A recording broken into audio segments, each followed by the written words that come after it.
we literally have many winning lottery tickets, but it's not the kind you buy at the store, and it's not going to give you millions of dollars, but it's that interaction. And now, Aye, aye, I'm the captain now. coming to you from the K2 Studios in San Diego, California. This sounds great. You sound amazing. I always sound amazing. It's the world famous Everybody's hitting off like BFFs. Kris and Kristine Show. Hey, what's happening, everybody? How are you doing today? Thank you so much for listening. And I am Kris. And I'm Kristine, and welcome to episode 106 of the Kris and Kristine Show. Before you say it, What? the 106th episode is your favorite number. I was going to say that. I know you were, because you say it every time and it's old. Well. You need to get a new line. I know. Fantastic. I think we're at episode 106. You've used fantastic 106 times 75. I wonder. That's how many times you use if there's a way I can go in and figure out how many times I've dropped a fantastic throughout the podcast history of the podcast. Well, you just need to ask all of our listeners, because they'll probably cringe every time you say fantastic. And so you just ask them, how many times a show do they cringe? I think it was 106 times. Speaking of which, speaking of that, 106 times 106. Yeah, there you go. A lot too much fantastic. Well, how are you doing today, baby? I'm a bit edgy. We all are a bit edgy because, first things first, how do you enjoy your new podcasting setup I got for you right now? Well, I appreciate the fact that you finally exercised equality in podcasting by giving the female podcaster the equivalent type of equipment to the male podcaster in the room. What? Who was always getting the preferential types of equipment. And I finally feel like maybe I have a little bit of a level playing field, because now I'm not, sitting on a rinky-dink TV tray and having to perch at the corner of a TV tray while you lounge with your boom arm and your ergonomic chair sitting at your fancy desk setup. I finally have a boom arm, and I can finally sit comfortably. And you know what? Maybe, just maybe, it'll actually produce a better podcasting attitude out of me. That was the plan from the whole beginning. Oh, what? Then why didn't you invest from the very beginning? Well, we didn't have a couch until just now. It doesn't matter. Well, you got a nice fancy couch you can sit on with a nice fancy boom arm and a nice fancy microphone. A nice fancy couch that I bought. That's right. Mm-hmm. But I bought the microphone and the boom arm, so we're even. Thank you, big spender. I really appreciate it. It is nice to be. It is kind of. I'm just trying to be snarky. I know. It is nice to actually sit and feel like I'm comfortable, where I'm not having to worry about bumping the table. And every time that I would cringe behind. We're not joking, everybody. In our previous studio, and even when we started in this studio, I had to use a TV tray, a wooden TV tray, and an office desk chair. And I would perch up behind the wooden TV tray, and I would have my mic stand. And, we've evolved in terms of the types of microphones that we've used over time, from really inexpensive ones to fancier ones to these, what are these ones called? The Rode microphone? They're pod mics. Pod mic. They're for podcasting. But I thought it was called Rode. Well, Rode is a company that makes it. It's Rode microphone. Think of it like mic. Ford and Ford Mustang, Ford F-150. Okay. Ford you would don't be need to be Rode. condescending. I get it. Okay. I get it. But it just says Rode on the box. And so I thought it was a Rode. It is a Rode microphone. It actually says it. Rode microphone. And the model is pod mic. And it's designed for podcasting. So if you want a microphone that's dedicated for podcasting, get the one that says for podcasting right on the box. There you go. Okay. I don't know who you're speaking to, but what I was trying to say is it's really nice to actually be feeling like I can be sitting here comfortably and a little bit more relaxed and actually podcasting in the PJs right now, because it is late on a Sunday night, and we apologize for not being able to get this episode out earlier. But to say that today has been crazy and at times a terrible, horrible, no good, very bad day would be a very accurate description in my book. I think it's an understatement, really. Well, I mean, I think. You only had to participate in 50% of the difficult day. I had 175% of the difficulty. You did. Thank you. And you were like, how can I help you? How can I help you? And I was like, you can start by not asking me, how can I help you? Because that just reminds me that you're not actually having to go through the terrible day and you're just sitting there on the sidelines as a spectator. It's like going to the Super Bowl and you see like, there's like the really big team that's supposed to win. And then they like go into the game and they get absolutely pummeled. And the quarterback has been like knocked down and bloodied. And it's like broken arm, broken leg, broken collarbone, broken nose, broken pinky toe. Well, tell me how you really feel. Broken tooth. And it's like you're the cheerleader on the side that's like, oh, what? Is there anything that I could do to help? And I'm like, yeah, get in the freaking game. I'm like, oh, I'm not wearing the right outfit. It was like equivalent of today. It was like, Kristine, I see that you're absolutely dying. And how can I help you today? And oh, by the way, I'm going to call you with more problems to deal with. That was my day. Everybody, thank you. Right. Thank you very much. I rest my case. So everybody is clear on what you're talking about. As of right now, we are podcasting almost close to midnight on Sunday night. We usually podcast Sunday night / Monday morning on, by the way, only like my second full day of vacation, which would be like this. Today was supposed to be my first full day of vacation because yesterday I was like doing all kinds of other stuff. Today was supposed to be my me day. Yes, it was supposed to totally be your me day. So this morning started with Kristine. First off, backtrack a little bit. Ezekiel was staying here for the 4 days. He was here, and then Ezekiel and Jacob and myself did a little quick Gem Boys podcasting here in the room, which didn't go out very well because my microphone wasn't turned on the entire time. So he's going to, during Podtastic Audio's episode this week, he's going to talk about the what not to do when you're trying to have 3 people in the room on microphones. It was actually, he set it up perfectly because he needed to have some really bad audio to be able to use as a sample in his podcast. So congratulations on making the kids your guinea pig. Well, of course. We rushed that episode out really quick. I mean, it's like a rush job on that episode. So the reason why was because Ezekiel was supposed to leave this morning on an airplane back to Fresno. Kristine took him at 6 in the morning over there, or 5 in the morning over there? No, I had to leave the house with him at, I think we left at 5:40. Yeah, we left at 5:40 because I was up right before 5. Had to shower and get ready and everything. And got him to the airport. Oh, see, I'm yawning. I'm so tired. I'm so sorry. Long day. So had to get him there this morning.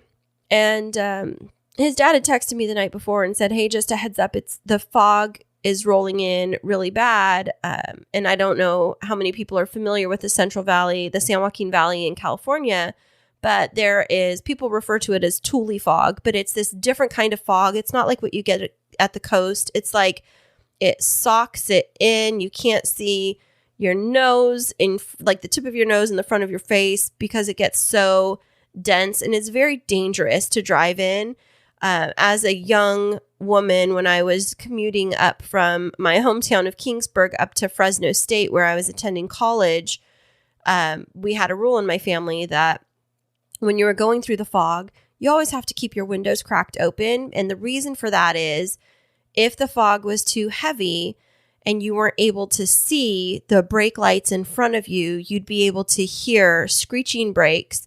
Or if there was an accident, you'd be able to hear the crash of the metal so that you could at least avoid getting in the middle of a pileup, because there's lots of pileups. And so his dad texted me last night and said, just a heads up, there may be a delay because the fog is coming in. And I was like, oh, okay, I'll keep an eye on it. So, checked the status when I got up in the morning. It was like everything's on time.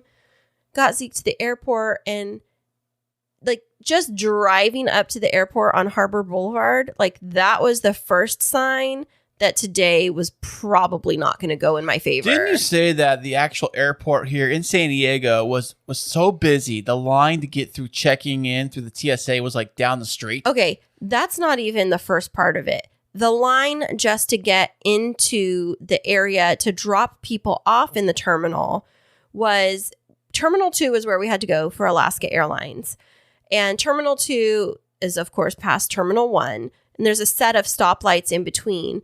Just to get to Terminal 2 The line was backed up all the way from the front of Terminal 2, down the curve, all the way through to the intersection and across the intersection, about another 30 cars backed up. Wow. So we're talking like a good 70, 75 cars just to drop people off. And I was like, oh, crud. Well, thank goodness we were actually parking and walking in. So we park in the 1 hour spot because there's a 1 hour spot that I always love to park in. And then, Zeke and I mask up.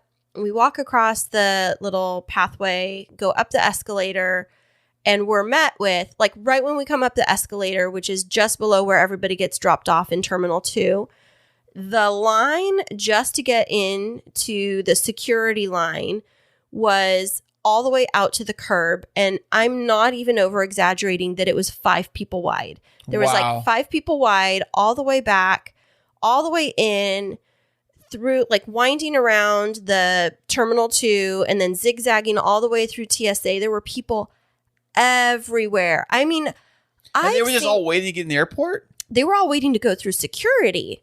And so I was like, what in the world is going on? And it's, I didn't even think about it because in San Diego, flights don't take off around the clock. Like I think like the first flights are at like 5:36 in the morning. Yeah, probably. Yeah. And so, or maybe 6:37. And so, of course, it's like first flight of the day. It's like every airline's first flight of the day. And I didn't even think about that there's, Terminal 2 is the biggest one. But Zeke has to go, they call it teen no assist. It's an unaccompanied minor service you don't have to pay for. Because he is only 16 years old. Right. He's almost 17, but until he's 18, he has to fly this teen no assist. So I had to go up to the counter. But of course, I'm waiting to go up to the counter, as is everybody and their brother. And so, wow.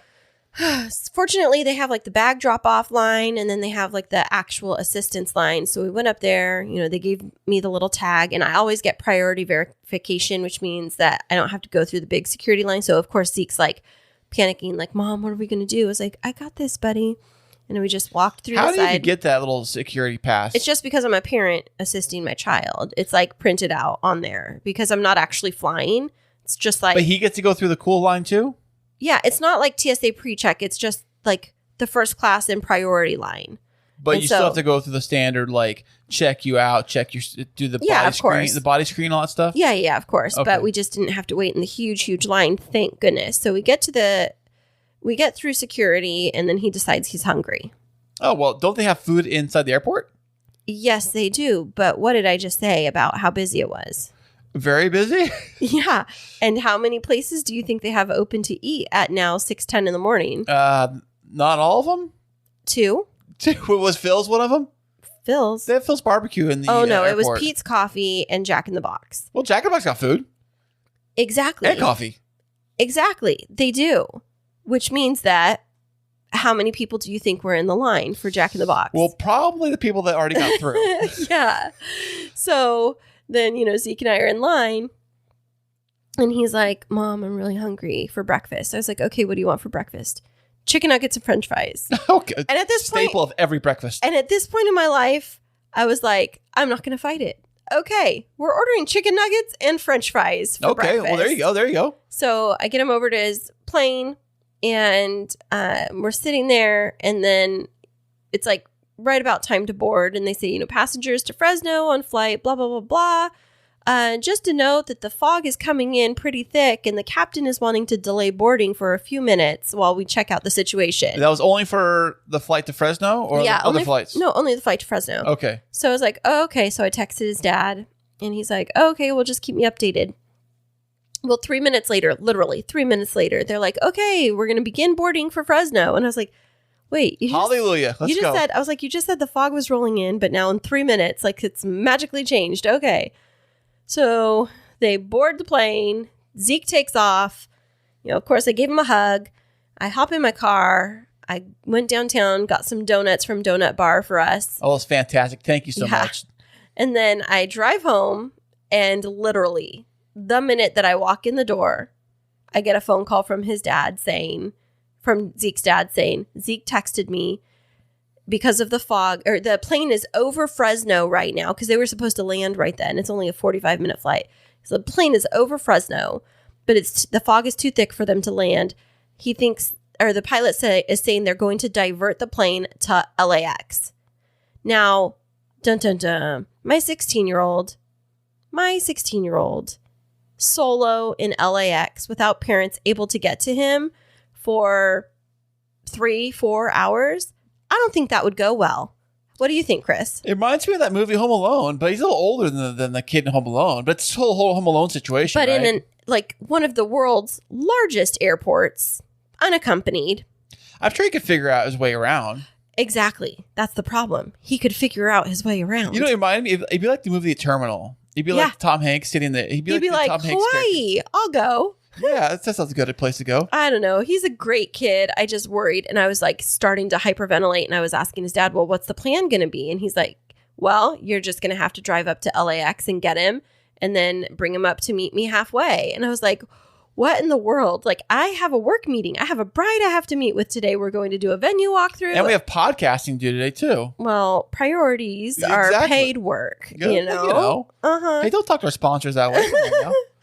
So then, I get a call back 5 minutes later. Oh, I said to his dad, you need to go tell them that there's an unaccompanied minor on that plane and he cannot be diverted to LAX. So his dad calls me back like 5 minutes later and he says, so the captain of the ship. Yeah. the rocket ship. The captain of the plane said that they are returning to San Diego. And I was like, what? And he said, yeah, they're already on their way. I'm like, oh, crud. Because it's like a 40 minute drive from here to the airport. So by the time that I was just about to get from the 163 freeway to the 5, Zeke was texting me to ask if I was there to get him already. His plane had already landed. And then I had to go into the airport and wait for him while I was at the counter. And as I was walking up to the counter to try and figure out how to get him home, I get a text notification from Alaska Airlines that says, we're so sorry that there was a challenge with your flight. We've done a courtesy rebooking for you for your flight on Tuesday at 7:30 a.m. Well, that's not going to do you no good because Ezekiel's got school Monday morning. And you and I, in Fresno. And you and I are leaving town tomorrow for our little anniversary getaway / wedding coordination in Lake Arrowhead. Right. So we're not going to be here either. So how is he going to get home? So as you might know, it is very late on this Sunday night as we record this, which only can mean one thing.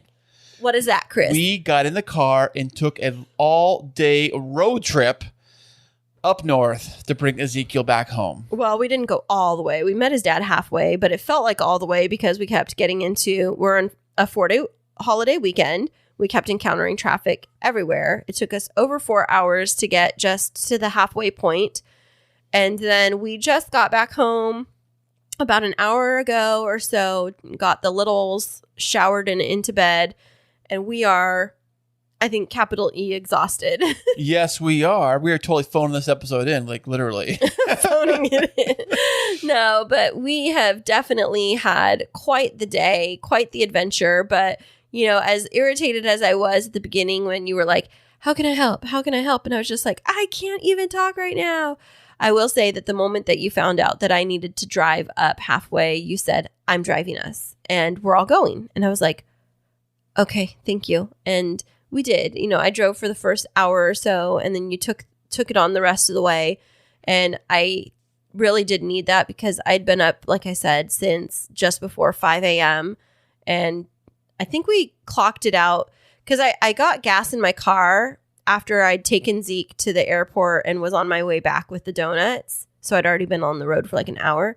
By the time we got home, I had 10 hours clocked on my car. So I think a total of 11 hours in the driving in the vehicle today. Driving and in the vehicle today. And that was supposed to be my me day. So happy me day. I know. We're now behind schedule by 1 day because of the stupid fog. Yeah, but thankfully Ezekiel was able to get to his dad and get home on time and be able to sleep in his other bed at his other house and be on time for school. And on top of that, we did have a fantastic weekend. And I will say, the one thing that I loved about Ezekiel, normally he'd be real bent out of shape and everything with everything, but he knew that we were going to get him home somehow. And as I was driving him back over here, he said, well, I mean, it would have been nice to be home with my dad already. But the good thing about being delayed a little bit is I have a little bit more time to hang out with the boys. Oh, that was very. They were like peas and carrots all weekend long. All right, Forrest Gump. They're just like peas and carrots. They were. But those three kids were just glued to each other the entire time. They're so wild and so hyper because the hyperness was because they were so excited to be around each other, and they were right. loving each other. And even though they had their moments where they're fighting and arguing and pushing and shoving at points in the whole weekend, they were very happy to be together. They were, and it had been a while because of Ezekiel's water polo schedule that he had been down here. He hadn't even been to the new house yet, and so he got to be down here and get comfortable in his new bedroom. And I took the boys shopping on Thursday on the holiday because I had all of the kids. I brought them all here for the weekend. I took them 2 days early, the littles 2 days early, and then took the boys all shopping to get decorations for their room. And then it was so cute, Chris, when we came home from all of this shopping spree that we went on. They went from room to room. They strategized how they were going to do it. They're like, okay, so we're going to start off in Jacob's room.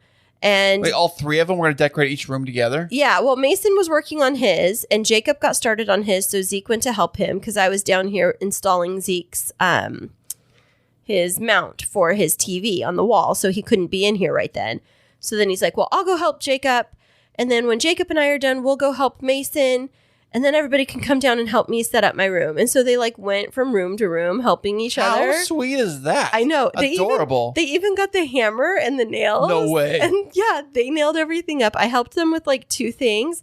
But I felt like as a young man, that's a really important thing is to learn how to start using tools. Stop looking around the room at them being crooked, you goofball. Well, why is that thing crooked? No, okay. But you know what? They're happy with it. And it's And you know what makes me happy, though, is Ezekiel's taking on San Diego as part of his own personal. The Padres, yeah. He's got Padres logo everywhere, which is kind of weird because Ezekiel's very much stuck in his way when it comes to it's got to be the Steelers or it's got to be the Giants or it's got to be the. Not stuck in his way. We just like certain teams. Well, I understand that. Just like you are stuck in your way about liking the Padres. Whatever. And the Chargers. What is that? Well, okay. Anyways, no, never mind. But I do appreciate that Ezekiel's taking on some Padre stuff because you see Padre decorations around. Oh yeah, but it was so cute when the boys were all decorating, and then when they were picking stuff out, they wanted to get some of the same stuff in all of their rooms, and it was like, well, I want that Padres flag. Oh, I want that Padres flag. And what about this picture? And they just had fun with it, and it feels even more like home because our boys have their rooms decorated in a way that represents their own unique personalities. And they each have kind of carved out their own little place in this little new world that we're building. And it just makes it so fun. Oh, how sweet. Yes. So what's been up with you, Chris? Well, thank you for asking me, baby. It just so happens that this week is Vacation Chris is in the house. Wait, you were just Vacation Chris 2 weeks ago. That is a very good point and very valid. Yes, I was. But why'd you take this week off? I took this week off because it happens to be more important than birthday week and more important than vacation week. It's vacation week plus the bonus of anniversary week. It is. Can you believe that we actually got married a full year ago? Well, not quite, dude. You still got a couple of days to be able to claim that you made it a whole year with me. Okay, what's that mean? Well, you've been walking on thin ice lately, buddy. Well, I'm trying ice skating. Maybe I'll go to Canada one day. Who knows? No, can you believe it? At this time last year, we were in the final preparations for the wedding. I know, and I was stressed out then. I'm always stressed out. But You're always stressed out. Well, I think I'm stressed out so much because I always see things very linear, and I'm trying to make sure that things don't wobble off the straight and narrow path that I live my life. And by the nature of trying to keep them from wobbling, they crash to the ground. They do. I'm like a train track. I'm like a train on a train track, and you're throwing sand and rocks on the tracks. What? I'm not throwing anything. You're more like a bulldozer, and then it's when when you try to bulldoze everything, like you think you can handle the big rocks, but then you like try to lift a pebble and it like breaks off the front of your little like my little tractor little tractor arm. Well, thank you for that analogy. Well, baby. anyways, it's vacation week, and anniversary week. It is great, and we are leaving out of town tomorrow, or probably today. If you look at the clock, I haven't looked at the clock yet. And we're going to leave up to Lake Arrowhead. I'm so excited for that. We're going to stay up there. How many nights? 2 nights? 3 nights? 2 nights, because I have my first destination wedding that I was hired to coordinate for. And wait, this is your first? I thought didn't you already do one that was a little further away of San Diego before? I thought you did one further than this. This is no further than this. But I thought you did one already outside the county. Well, but this is like far enough away that we have to stay over, and so right. I remember when you told me you were going to book this wedding. Out of town, and I was like, you probably should get a room because it's going to be a little further than a day trip. And I said to you, I already know my business strategy, and it's taking place at a resort, and it's already factored in. You try to take credit for things that I actually did. I didn't take credit. Is irritating. But back to the happy stuff. So because this is happening on an anniversary week, and we had already been planning to go to Mexico, but because of COVID stuff, we just decided to like not do it. This wedding came up like a week or two after we made that decision to not do Mexico. And it's a blessing in disguise, because it's like this really cute resort area. It's a really sweet couple.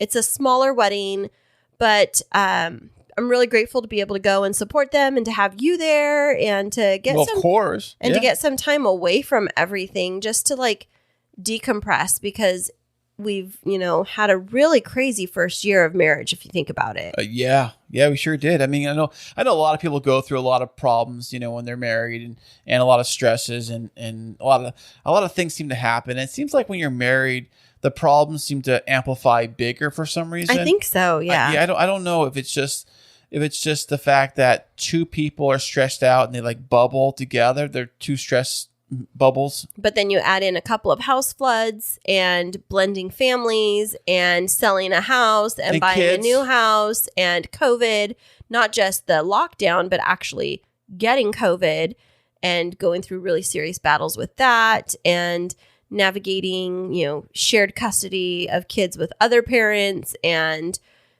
trying to figure out how to be married and how to communicate, and coming over our own little, past, I don't want to call them demons, but like our own hurts and hangups, and it's been a lot. It has been a lot. I mean, is first year of marriage always this hard?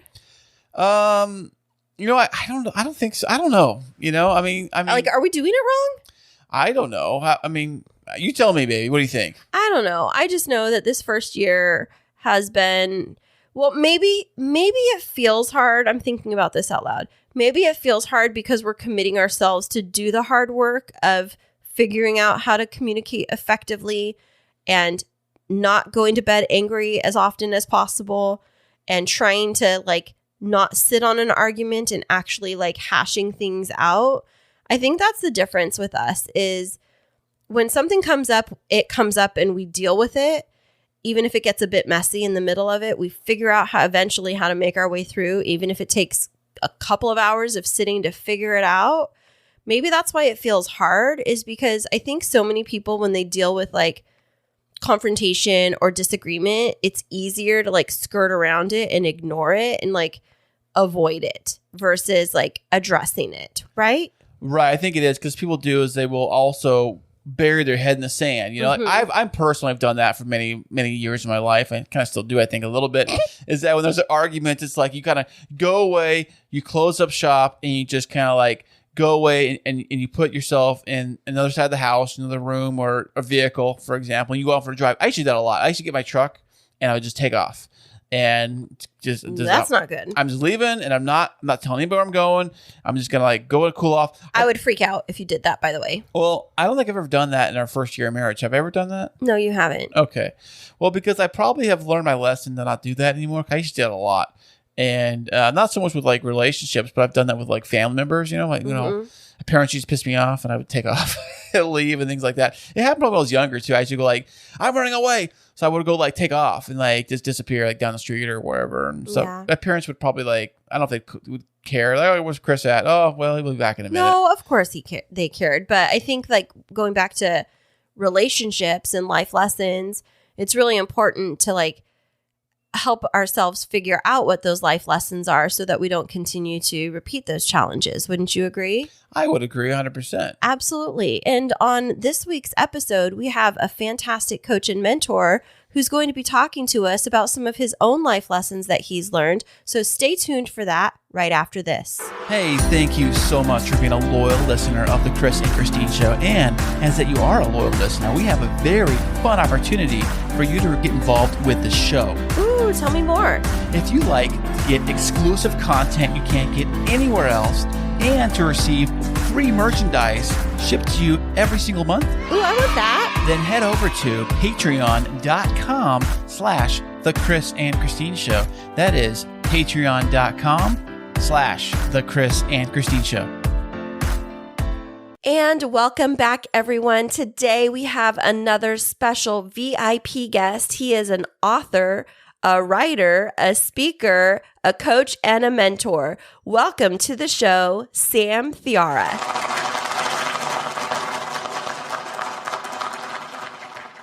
It's a pleasure to be here today, and I hope that I'm able to provide some insights for your audience today. Oh, hey, Sam. Thanks for showing up today. We appreciate this, buddy. Now, what area of the world are you joining us from, Sam? I'm all the way up in Vancouver, Canada, and it's a beautiful part of the world.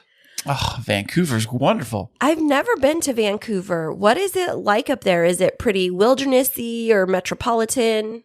It's actually the best of everything. You can ski in the morning and golf in the afternoon. I'm 3 blocks from the wilderness, 7 minutes to the waterfront, and a 12-minute passenger ride to the heart of downtown Vancouver. You get everything here, as well as sort of that tropical feel of Canada, because we don't get a lot of snow, but for the rest of the world, I think you would never call us tropical. You know, Kristine over here, she is a big fan of those Hallmark movies. Now, are they filmed up there in Vancouver? I think they are, aren't they? They are. So a lot of those, they are filmed here. And it's interesting because I don't watch them, but on time, you see the channel surfing and you're like, wait, that's this place over here. So yeah, No they are way. done here too. Yeah. Oh my goodness. I might be having to come and visit up in Vancouver. Well, Kristina's addicted to those Okay. Hallmark movies. She's been watching them since like last month, those Christmas Hey, movies. don't judge me. If Hallmark puts them on, they're positive and they keep me in the right mindset. So why not? I am a hopeless romantic. Well, and that's why Vancouver is called Hollywood North. Oh, I that's did not know that. It is. So Yeah. do you guys have like your own production studio up there, like a big warehouses or anything? Or where's this stuff located? Oh, totally. We have a number of different studios, and it's all too often you'll see the trucks and everything all parked. And then, there's so many different sites where they're shooting different things happening in Vancouver itself, but then also in the outskirts. If you want more wilderness, you'll see trucks venturing out to the more wilderness parts of the lower mainland, which is around Vancouver. Well, that is amazing. Now, are you originally from Canada, Sam?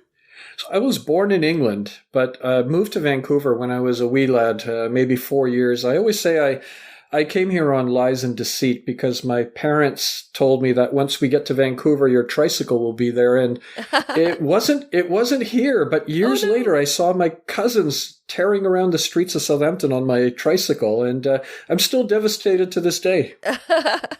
So you're born in England, relocated to Canada. What part of England? I was born in Southampton. Southampton. Okay. Is that closer to, I'm not from England. Is that closer to London? I mean, It's about an hour and 10-minute train ride. It's pretty much right on the bottom part of England. When you see a little island on the bottom, it's just located in that vicinity, and it's like another home to me whenever I go back. Oh, that's amazing. So now you were born in England and you moved to Canada, and then did you stay in Canada for the rest of your adult life? Yes, Vancouver has been home for my family, but incidentally, my parents are actually from Fiji Islands, which is near Australia, and my grandfathers and my ancestors are from India, so we're quite a global family here. wow, look at that. All over the world. Literally. Mhm. Well, I will tell you, I did visit Fiji for one night. It was a layover on my way to Australia, and it was gorgeous. I was able to stay in a hotel overnight for my layover, and Oh gosh, that's a place that I would love to travel back to. Well, I got a question about Fiji. Is the Fiji water truly from Fiji? Good question. I mean, I don't know. I would hope so, but equally at the same time, oftentimes you'll see the label Fiji on something, and you're like, wait, is it really from there? I've never really explored it. I mean, I'm assuming it is to call it Fiji water. Right. Yeah. But that would seem like it would be expensive, Chris. Well, it is expensive. You ever bought Fiji water? It's not cheap. I do. I love it. Well, and to be fair, I mean, again, living in the Lower Mainland in Vancouver, I think the reports have said we have actually some of the purest water in the world. Really? Why would they say that? Well, we have all of these areas. Well, the glacial flow comes in, but equally at the same time, oftentimes what happens is it filtered through the ground and the sand and everything, but what emerges is probably some of the purest waters you can drink. Oh, wow. Fantastic. Well, now you know, Chris, you got to go to Canada for the best water. Just the water, right? Yeah, I mean, we've got the great sunshine here in San Diego, but the water, not so much. Tijuana next door, you know what I'm saying? Yeah. I mean, hey, over here, we just drink it straight out of the tap, and we don't need to get bottled water or anything else. It just comes beautifully out of the tap. And it tastes good out of the tap? Oh, man, it's beautiful. Really? What's that like? My goodness, the good life. Whole new world.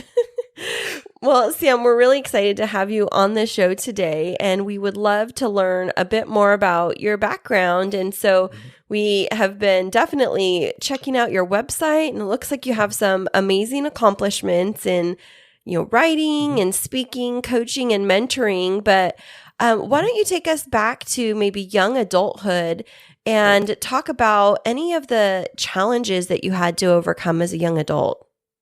Yeah, no, definitely. And those challenges actually have carried me to who I am today. And oftentimes I share this quote that I live by: obstacles are the necessary bricks on a road to success. And it reminded me that I should never fear the obstacles. I need to embrace them because they become part of who I am. And that mentality, when I graduated from university, what was interesting is, you sit at graduation, and I graduated with a degree in business and political science, and this whole concept and an idea of, okay, who's lucky to get me? Because that's a killer combination, business and poli-sci. And I remember sitting at graduation thinking, okay, I guess now I have to do what the next step is, and that's apply for jobs. So back then, it was interesting because there was no internet, and you had to, either handwrite or type the letters, but that's what I wound up doing. Yeah.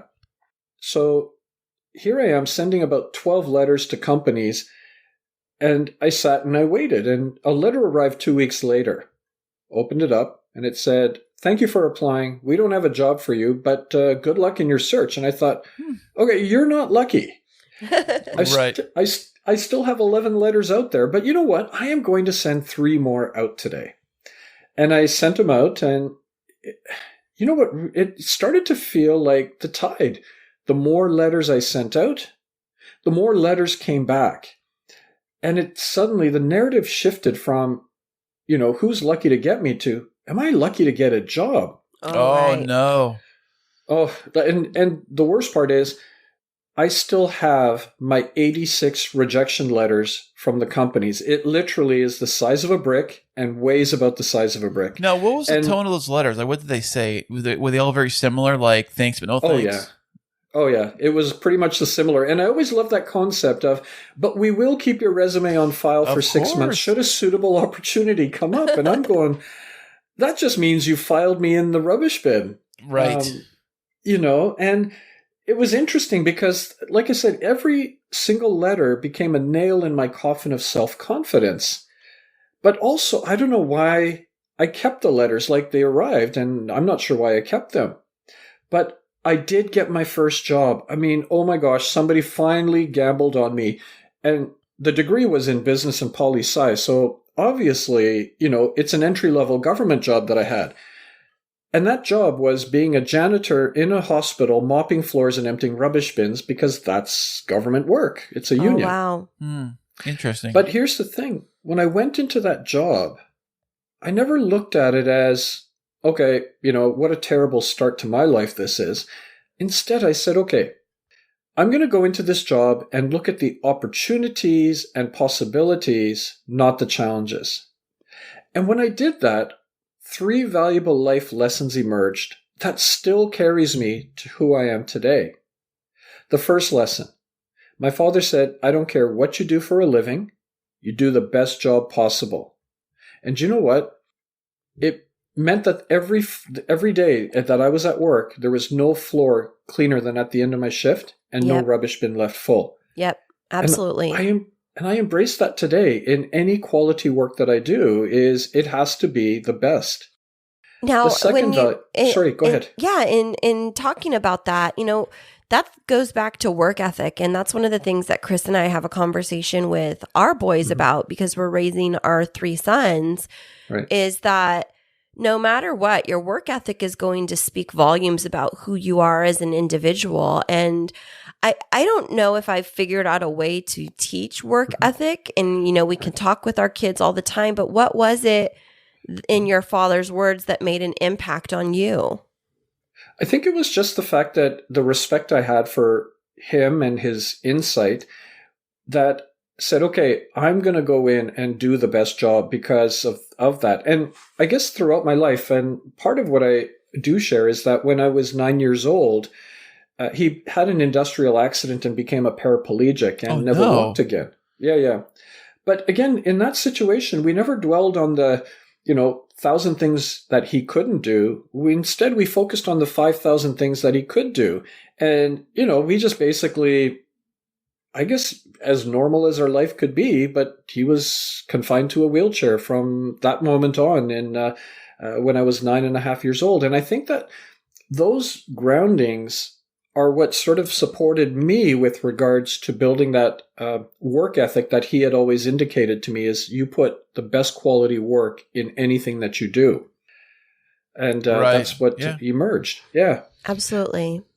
And the second life lesson that I pulled, there were times that I would get on an elevator with a janitor's uniform on, and I would be in the presence of doctors, nurses, administrators, the professionals. And it's not every time, but there were many times I just was ignored because, we are this and you are this. And it told me that, I know what it feels like to be ignored. I will never treat anybody like this. And this is why it's now been about 5,000 conversations, because I make sure that I am present for anybody who needs a conversation.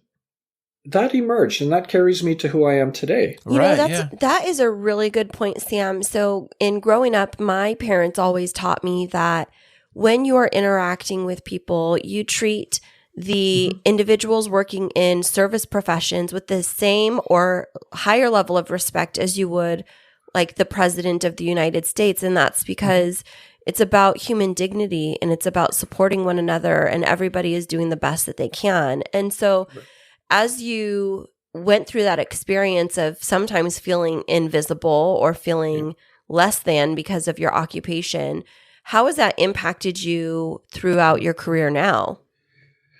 Well, as a result of that, that's where the mentorship and coaching comes in, because people have felt lost, but, where do I go? Who do I talk to? And it becomes this piece that there's a lot of noise. And it's about how do I activate their voices to be louder than the noise around? So we go into these conversations. But the idea is by doing that, by making yourself open to this, people feel more comfortable approaching you to talk about it. And oftentimes, because I teach at university now, that students will come to my office hours and they just sit down and they say, I don't need to talk to you about the class. I just wanted to come and see you or talk to you. And they start telling me about life and career, any number of topics. They might talk about the academic side, but oftentimes it's more of, I just wanted to come and hang out in your office if that's okay. And are you like the super cool teacher everyone wants to hang out at? I want to hang out and chit chat with, and maybe go to the pub afterwards. See, I don't think it's in my position to say I'm that super cool teacher. I think I'd have to revert that to my students. And it's always funny because we have that system in place or a platform called Rate My Professor. Oh yeah. And Do you know what? I never even go on it because I'm sure that there are a couple of comments that, students who got a bad mark in my class, they put the blame on me, not on themselves. Mm-hmm. And it's always funny because I always tell my students, I don't go on Rate My Prof. And then here in class, you'll see students go and they say, give me a thumbs up. And they say, nope, you got a good rating. I'm like, okay, that's good to know. Thank you. That's awesome. Now, was there more than just those 2 lessons that your father taught you? Was there a third one? Yeah, the third lesson about being a janitor, mopping floors and emptying rubbish bins is I have a degree on my wall. And here I am doing this service-related job. And I wound up thinking to myself, okay, if I'm here, I'm going to look beyond the obvious of my role and what I'm doing.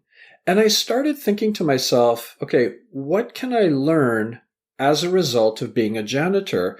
And it's interesting because it's about the relationships, it's about the processes of how this area works. And what it taught me was in anything that I do, there are always lessons to be learned, experiences to be had. And I still carry that with me today. In any of the things that I do, I never look at it from an obvious, well, I'm a lecturer at university, or I'm mentoring and coaching, I'm an entrepreneur. What I look at is, what can I learn as a result of this that's going to help me become a richer individual, not from a standpoint of financial wealth, but from an intrinsic piece of making me a much more richer individual of richer experiences. Well, that's a really valid point. And it makes me wonder, Sam, as you mentioned that you're working at universities now and you're instructing students. One of the conversations that Kris and I have frequently is about what we see happening with young people, which is this kind of sense of, and I don't want to lump everyone into the stereotype, but this sense of entitlement of wanting to get out into the job market and, wanting to make, $80,000, $100,000 straight out of college, and knowing the journey that you went on. With their degree in basket weaving. Right. But with the journey that you went on and having to face all of that rejection, how does that impact the way that you're educating future generations at the university right now? Yeah, I mean, I think what I do with my class, I teach organizational behavior, which is like a business psychology course, but what I institute in there are stories and my own experiences. And I talk about a concept that I say, we have myth, theory, and practice. Myth is what we believe the world to be based on the stories of, what happens out there. It doesn't mean it's true or not, but it's just what the stories are. Where do you get those stories from, though, the myths? Well, I think the stories are ingrained in our society. The example I can share with you is, if you were to go to the top of the Empire State Building and, suddenly hurl pennies at the people below, what's going to happen? And the myth is, well, people have died or people are going to get seriously hurt. It's going to go through the roof of the car or it's going to embed in the ground. Does that happen for real? Well, that's the myth. Well, the theory part says, well, let's look at it from a logical standpoint. Well, a penny weighs a gram. Even if you threw it from the top of the Empire State Building, eventually wind resistance is going to catch it and it's going to start fluttering. And by the time it hits a person, it literally is going to feel like a tap on their cheek or on their shoulder and nothing will happen. Interesting. But here's the thing. That's the theory, but nothing has been proven yet. And I mean, does it work or doesn't it work? So this one professor, for example, it wasn't me, but a professor decided to try this. And he went to the people that run the Empire State Building to say, we'll cordon off an area. My assistant will throw pennies from the top and I'll be down below to get hit by them. And, we want to prove this theory that nothing will happen. Well, it was rejected. They said, nope, it's a liability issue. People have died and gotten hurt. And the person said, okay, but who died? And they were like, well, we don't know who died, but people have died. And that's why we don't do this. You're not allowed to throw pennies and things from up on top. But he said, but wait, the theory says this. They're like, nope, can't do it. So here's the thing. We've got the myth. We got the theory, but I live in the world of practicality. So this professor, and the story goes that he went out into a field with a balloon and raised it to the height of the Empire State Building with a contraption, released the contraption, and all these pennies dropped.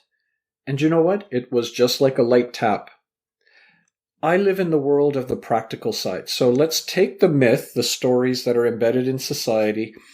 Let's look at the theories and see if they work or not. But you have to go into the world of practicality. So going back to what you were asking, I really want to focus on the practical side of career, the practical side of the journey with these individuals. And I try to break these myths because even, for example, this morning, I had a conversation with a student who really was trying to not argue or debate it, but on the midterm, he felt he should have got 3 more marks on it. And I basically told him, you're playing soccer with a hockey stick. Because can you do that? I don't know. I guess you could. Well, in Canada, we can. You can't, but we can. Right. But the idea behind it is, you're so focused on the marks. Do you know that most of the employers are not asking about GPAs, transcripts, seeing a copy or degree, or any of that stuff? They want to know, what can you do? Right. Yeah.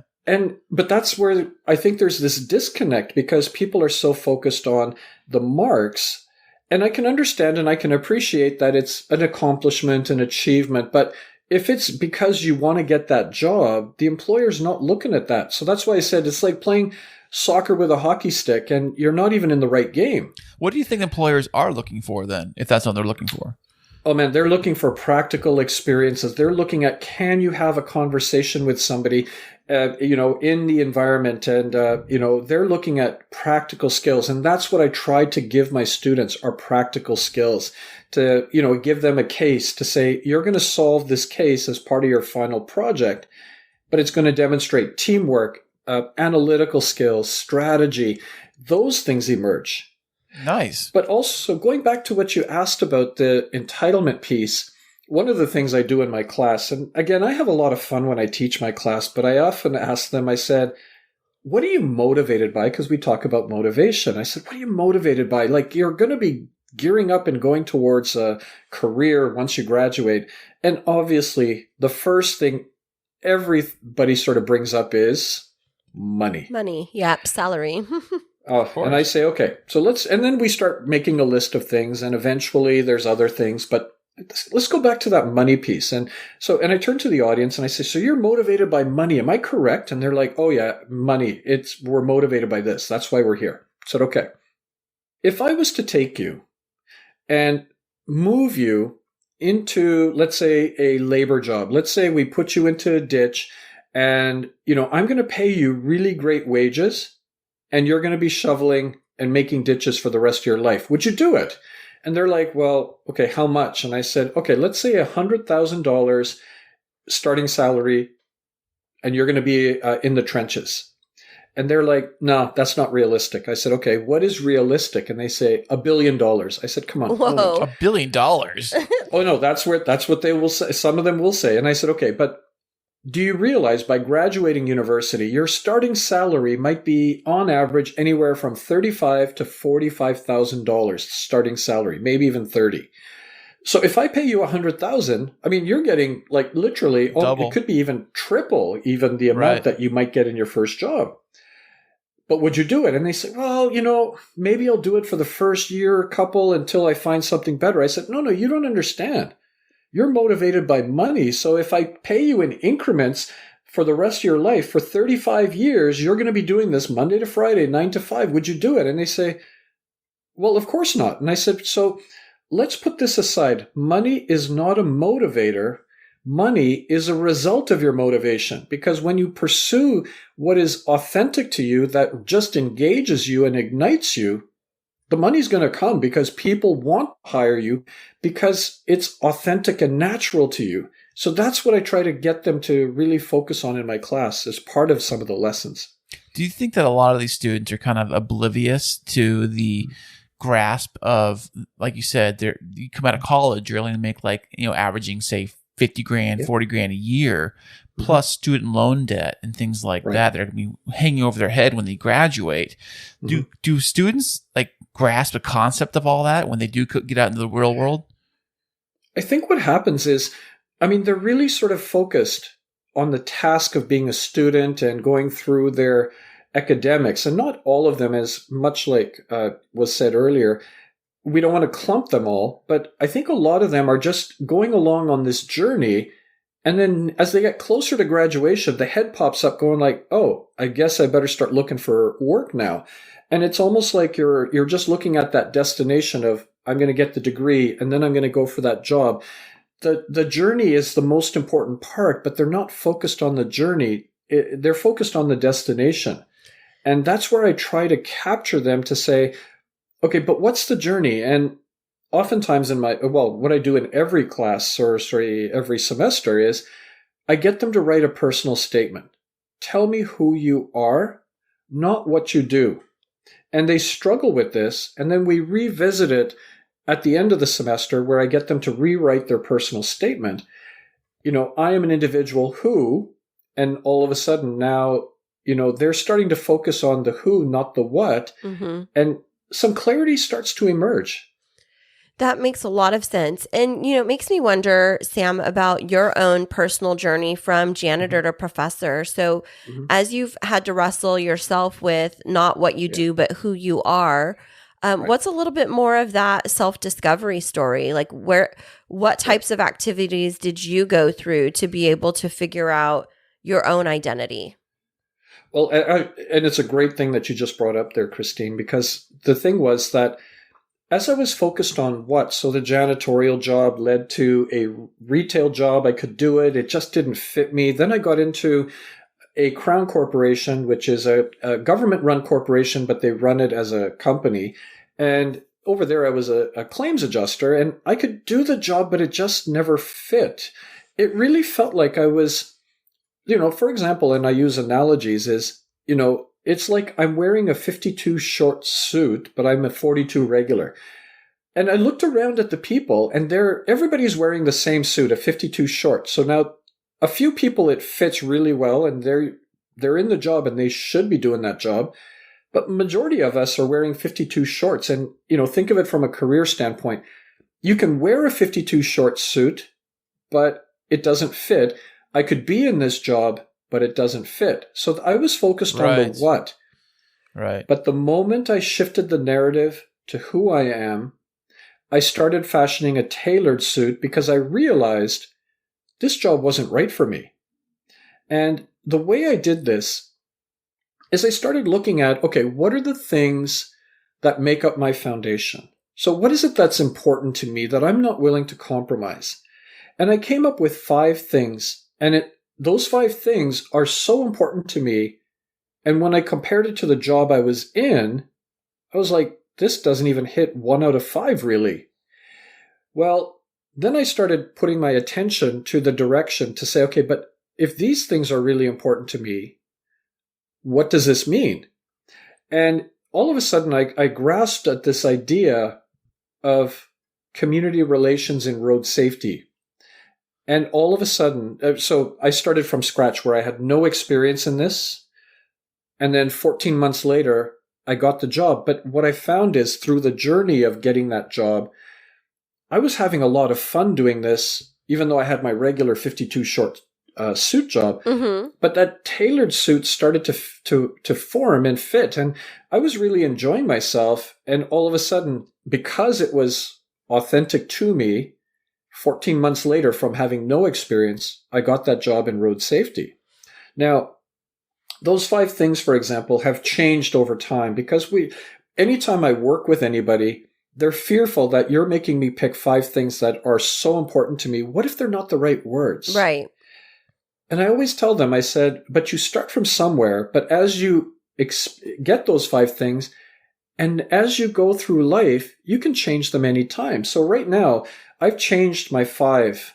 So my 5 words right now that guide and direct me in life and career, not career, but life and career: servant leadership, story sharing, activator igniter, champion enabler, and community do-gooder. Ooh, there you go. So, see, I've got 12 projects that I'm working on simultaneously. Now, they're not totally independent of each other, but they are distinct. But all 12 hit 5 out of 5. So my storytelling integrates into my teaching, which also integrates into my speaking, into the mentorship and coaching. So you can see where there's these alignments. Now, to help your audience as well, that voice within has to be louder than the noise around, because if you don't activate your voice, people around you are going to do that for you. Right. Here's how you come up with it. Look at any jobs that you've had. What did you like about them? What did you not like about your job? But the critical question to ask is, why? What about courses? Courses that you've done. What did you like about any of the courses? What did you not like about the courses? But the critical part is why. And what do you like to do in your spare time? Your social life? Why? And by looking at it from a very reflective lens, introspection, you can start to pull words. So for example, I get people oftentimes saying, one thing that is so important to me that I'm not willing to compromise is family. Right. And I said, okay, why is family so important to you? And then they say, well, it's about the relationships I have with my family, my extended family, my connectedness. And I said, okay. And we go through. Then I say, okay, you use the words relationships and connectedness.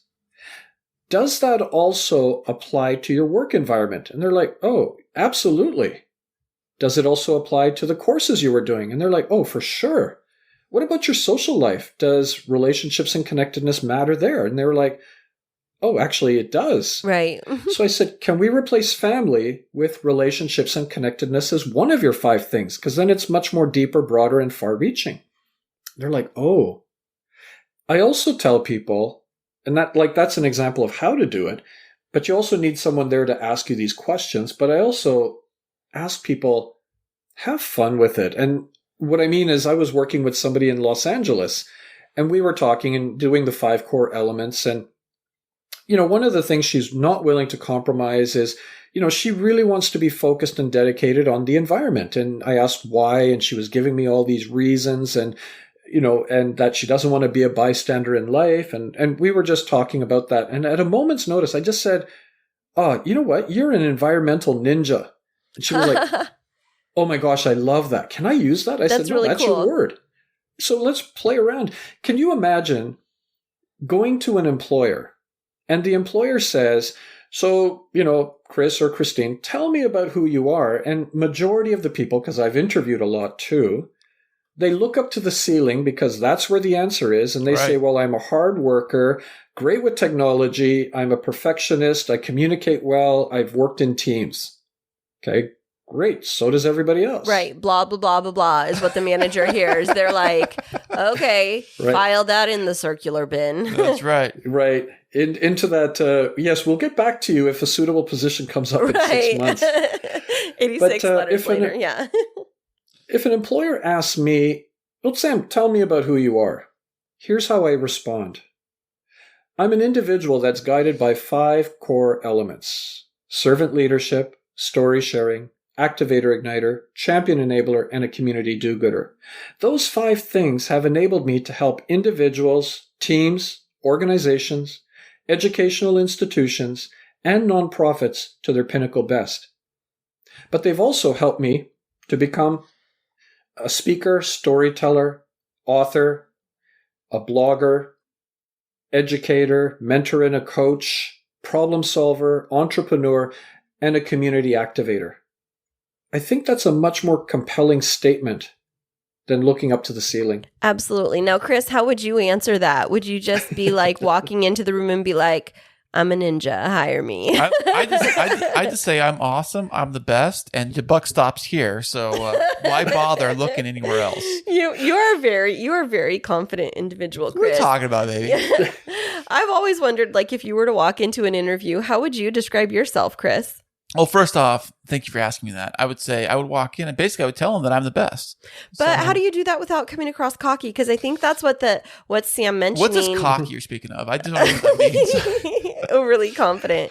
Like, you would have to be able to capture your skills. And so, like, as Sam's talking about supporting his students in developing these personal statements, it makes me wonder about yours. Yeah, there's a balance you have to walk, I think, when you come into these kind of situations. You can't really be as cocky as I really really am. But you kind of have to.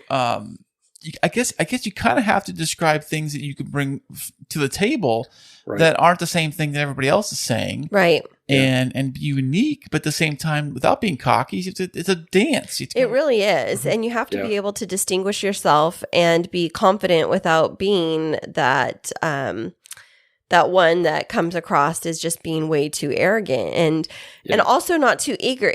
Anytime that you're pursuing a new position, it's really a delicate dance because if you want it so badly, you don't want that over eagerness to make it seem like desperation. And that could come in too. People get very nervous. Like they want it so badly.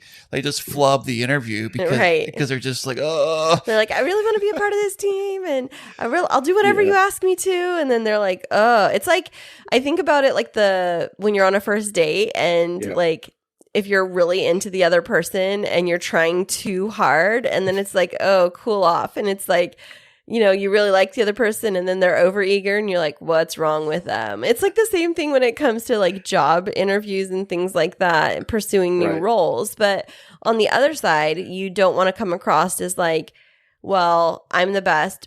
I'm doing you a service of even applying for this position. So if you don't pick me, no loss on my part. You're just, Yeah. Actually, what's also funny is we're talking about the interview stage.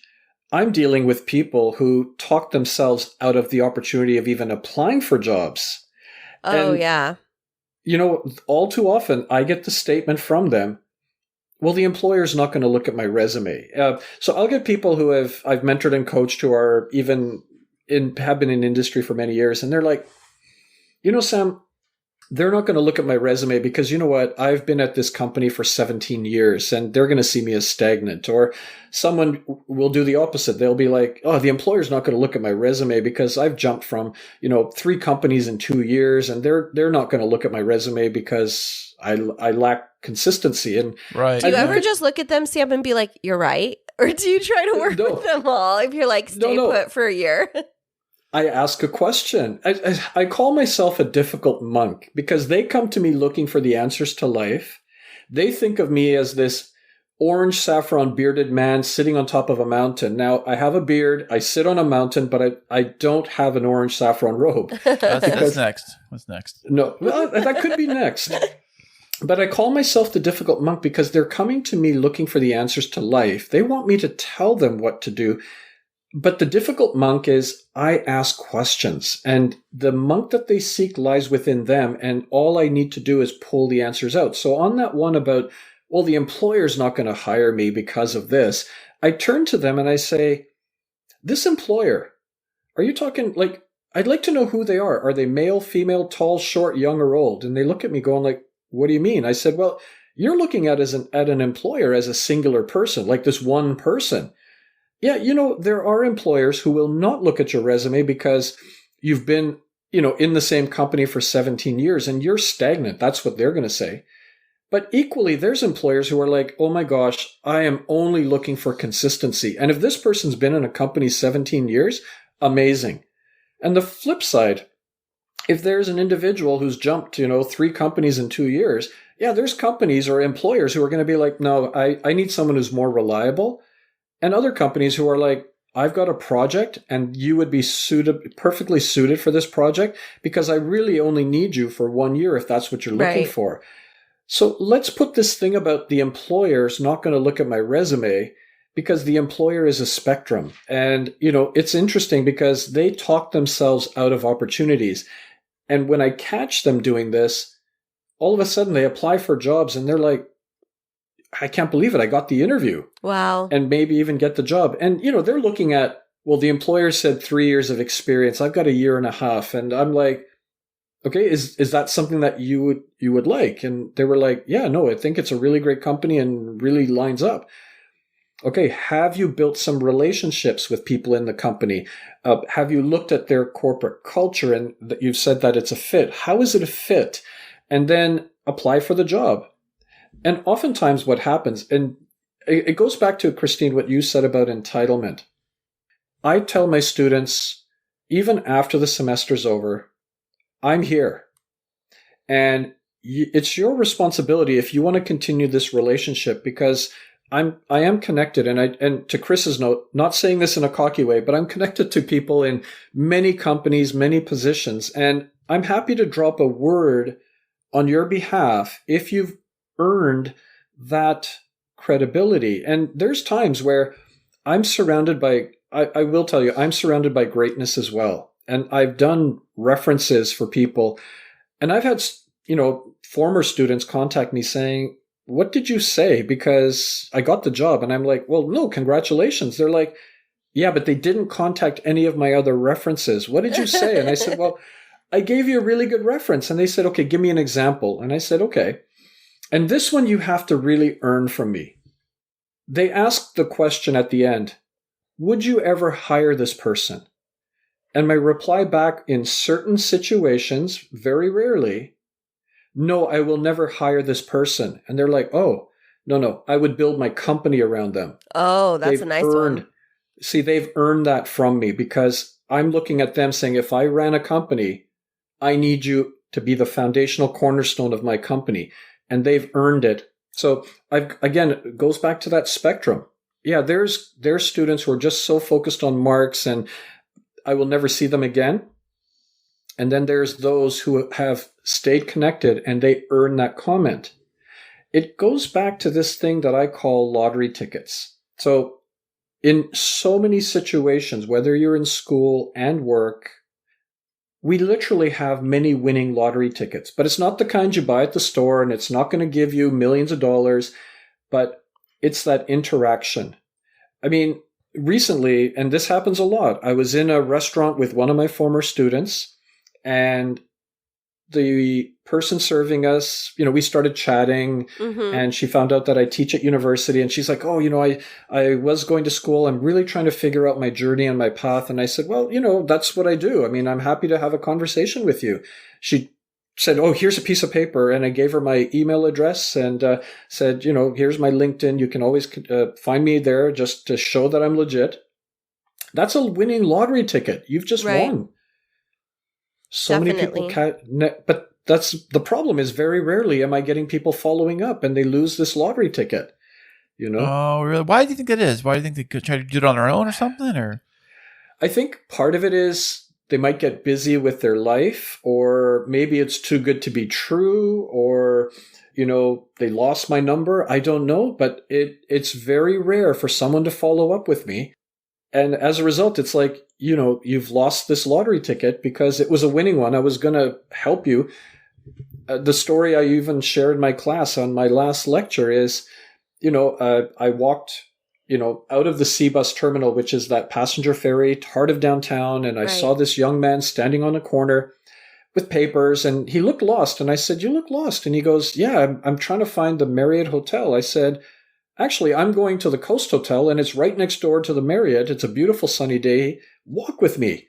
So we started walking. And I said, oh, because I was going for an event. And I asked him, are you going to an event? And he goes, no, I've just been in Vancouver for 2 weeks. I'm applying for a front desk job at the Marriott. I just thought I'd go and hand deliver my resume. And I said, no, that's good for you for doing that. But here's my card. I know the people at Coast Hotels. I know, the Shangri-La, and I know, the Holiday Inn as well. I'm happy to do some introductions. And I gave him my card. And like I said, he won the lottery because I've given him his card, and I'm going to help him. He's only been in Vancouver 2 weeks. Right. Well, he lost the ticket. I never heard back from him. Oh, geez. Oh, man. He could have just thought you were just like, just. Or maybe he got the job. Oh, maybe. Yeah. No, so Chris, to your point, why? Well, and to Kristine, yeah, maybe he got the job, or maybe he lost my card, or maybe he thought it was too good to be true. Right. But the thing is, apart from if you lost that ticket, even if you get the job, just drop a note to say, I appreciated our conversation today. This is what I would do. I appreciated our conversation today. I just wanted to let you know what? I got that front desk job. And, just even let me know that. And all of a sudden it's like, oh, well, congratulations. That's great to hear. And now you've got an establishment in Vancouver, and I'm very happy for you. So that conversation happens. So if you get that lottery ticket, try to cash it out and build that relationship, because you never know where those conversations wind up and lead. Absolutely. That's such great wisdom, Sam. And speaking of lottery tickets, you have given our listeners a lottery ticket today by being here with us. Where can our listeners find out more about you and connect with you if they think that they would like to reach out? Sure. So I would say that, they could tap into my personal website, and it's sam-thiara, THIARA.com. I've got about 180 blog posts there that I've written, and, those are free and accessible to people. But a lot of insight and information there. But I'm also on LinkedIn. If it's, for example, an educational institution that is like, okay, there's some really good stuff here, happy to connect and talk to them about how do we make a richer environment in high school or post-secondary. So, the website, you can also find me on LinkedIn by typing my name, but I'm also on Instagram and Twitter as well. All the cool places. That's right. Hey, Sam, you also have a book that's out. You want to talk about that a little bit? Yeah, actually, I've got two books. One is on personal storytelling, and I believe everybody has a story. So the first book emerged out of my first TEDx speech on how do you discover the extraordinary in the ordinary. And it's a bit of a manual on helping people share and build and tell their stories. And the second book is about my journey to India to find my ancestral roots with just a faded photograph, very little information, but also about my own identity as a British-born Canadian, parents who are from Fiji Islands and grandparents from India. I always struggled with, well, who am I? Because people would often ask, what part of India are you from? And you answer, well, I was born in England, raised in Canada, and it just goes all into that. But the book is Lost and Found, Seeking the Past and Finding Myself, because it was about a journey to go find my ancestral roots, but also to reclaim or rediscover who I am as an individual as well from an identity standpoint. Fantastic. That's amazing, Sam. And we appreciate all of these little nuggets of wisdom that you've bestowed upon our listeners today. So listeners, if you'd like to follow up with Sam and learn more about his journey and his services and supports, you can find him again at sam-thiara.com. And we will put all of his links in our show notes from this week. And Sam, any last words of wisdom for our listeners? What I'd like to just share is the quote that I live by. Everyone's life is an autobiography. Make yours worth reading. We are all living stories. We all have an autobiography we're building word by word, paragraph by paragraph, chapter by chapter. Your story is there to be shared, and never hesitate to reach out to share your story with people. You are a story that needs to be told. Well, thank you so much, Sam. We appreciate you being here with us today. Thank you for having me. Hey there, K2 crew. We love having you as our loyal listeners. To keep up to date with what's happening behind the scenes, check us out on social media. Yeah, you can find us on Instagram and Twitter.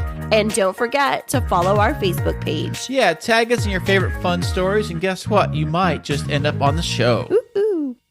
Hey, Sam dropped some good nuggets of information in that little segment there. Yeah, he definitely did. I was really intrigued with so many of his own stories about how he's overcome challenges and adversity, and even how he's learned from his own father about how to overcome debilitating circumstances, and to really not define yourself by it, but to just kind of live by your own set of rules. Absolutely. Yeah, I think I'm going to just continue to reflect on this. And I was listening over to his interview just a little bit earlier today, thinking like, this is some really deep stuff that I think I'm going to have to process and maybe listen to another time or two to really internalize it. Absolutely, babe. You're right. We do need to listen to this again. And by the way, if you want to find out more about the Kris and Kristine show and all our fabulous stuff we have available for you, you can go over to www.krisandkristineshow.com. Absolutely. And don't forget to check us out on Patreon. And we may, especially after this fancy little weekend getaway, I guess it's a weekday getaway, have some little bonus content that we're going to be delivering through our Patreon page to our subscribers, so you don't want to miss out on that. Ooh. And otherwise, we will be back with you next week.